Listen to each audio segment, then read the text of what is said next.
2 தீமோத்தேயு 2வது அதிகாரம் கவனிங்க 15. நீ வெட்கப்படாத ஊழியக்காரனையும் சத்திய வசனத்தை நிதானமாய் பகுத்து போதிக்கிறவனாகவும் உன்னை தேவனுக்கு முன்பாக உத்தமனாகவும் நிறுத்தும்படி ஜாக்கிரதையாயிரு. என் பிள்ளைங்க ஒரு நேரத்தில் என்ன ரொம்ப வெறுத்துருவாங்க. இருந்தாலும் எப்போ பார்த்தாலும் இப்படி பண்ணிட்டே இருக்கிறாரு. அதை பற்றி எனக்கு பிரச்சனையே இல்லை.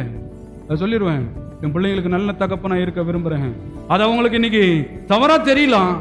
ஆனால் நாளைக்கு அவங்க வளரும் பொழுது அது சரியாய் நிச்சயமாய் ஆவியானவர் உணர்த்துவார். அதே போல விசுவாசிகளுக்கும் அப்படிதான். அவங்க என்னை எப்படி எடுத்திருக்கிறாங்களோ எனக்கு தெரியாது. ஆனால் நான் அவர்களுக்கு என் தேவனை போல நல்ல மெய்ப்பனாய் இருக்க நான் விரும்புகிறேன். அவர்கள் எப்படி எடுத்துக்கிறார்கள் என்பதை பொறுத்துதான். யோபு எப்படி எடுத்துக்கிறான், தாவீது எப்படி எடுத்துக்கிறான் தேவனை, அதை பொறுத்துதான் அவனுடைய எதிர்காலங்கள் இருக்கிறது. அதான் பாருங்க, ஆண்டவருக்கு முன்பாக சொல்றாரு, நீ வெட்கப்படாத ஊழியக்காரனாகவும் யாரானா இரு. எவ்வளவு பெரிய பாருங்க, என்னை விட பெரிய பட்டதாரியா கூட இருக்கட்டும், பயப்படவே மாட்டேன். ஏன்னா கர்த்தர் நல்லவர் என்பதை சொல்லுவதற்கு கவனிங்க, எதுவும் தேவையில்ல. தேவன் சொல்றார், பயத்தின் ஆவியை தராமல் உனக்கு என்ன தந்திருக்கிறேன்? தைரியத்தின் ஆவியை. பெரிய சிஎம் முன்னாடி பிஎம் முன்னாடி நின்று எப்படி பவுல் கர்த்தரை மறுதலிக்காமல் அறிவித்தானோ, அப்பேற்பட்ட உள்ளத்தை எனக்கு தாங்காண்டவரே, பிரகாசமான மனக்கண்களை தாங்கன்னு தான் ஒவ்வொரு நாளும் என்ன பண்றேன், ஜெபித்து கொண்டு. அது தெருவா இருக்கட்டும், பெரிய பப்ளிக்கான ஒரு ஏரியாவா இருக்கட்டும், அதை பத்தி கவலை இல்லை. என்னை ரட்சித்த தேவனை எந்த இடத்திலும் நான் சொல்லுவதற்கு பயப்படுறதே கிடையாது. நீ வெட்கப்படாத ஊழியக்காரனாகவும் சத்திய வசனத்தை நிதானமாய் கவனிங்க. யாருக்கு பிடிக்குதே இல்லையோ, ஆண்டவர் சொல்றாரு, கட கட கடன்னு வாசித்துட்டு போயிடாத. யாரெல்லாம் பாருங்க பைபிளை சீக்கிரம் வாசிக்கிறீங்களா அவங்களுக்கு 500 ரூபாய் பிரைஸ் அப்படின்னா என்ன பண்ணுவாங்க? கட கட கடன்னு வாசித்து போயிடுவாங்க. இது இல்லைங்க. தேவன் யார்? ஒரு பேர்பட்டவர்.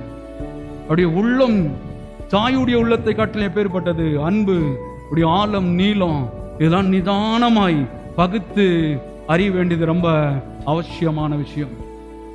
அதுதான் ஏதோ ஒரு வசனத்தை பிடிச்சிட்டு இந்த ஊஞ்சல் ஆடுற மாதிரி என்ன பண்ணக்கூடாது, தொங்கிட்டு தெரியக்கூடாது. அங்க சொல்றாரு பாருங்க, சத்திய வசனத்தை நிதானமாய் பகுத்து போதிக்கிறவனாகவும் உன்னை தேவனுக்கு முன்பாக உத்தமனாகவும் நிறுத்தும்படி. மனுஷனுக்கு முன்னாடி இல்ல, யாருக்கு முன்னாடி? தேவனுக்கு முன்பாக. மனுஷனை போய் கேட்டீங்கன்னா இவங்க 10 பேர் சொல்லுவாங்க இவங்க நல்லவர்னு சொல்லுவாங்க.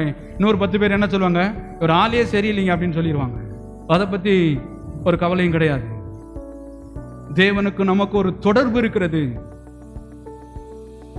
அவர் நம்மை குறித்து என்ன அறிந்து வைத்திருக்கிறார்?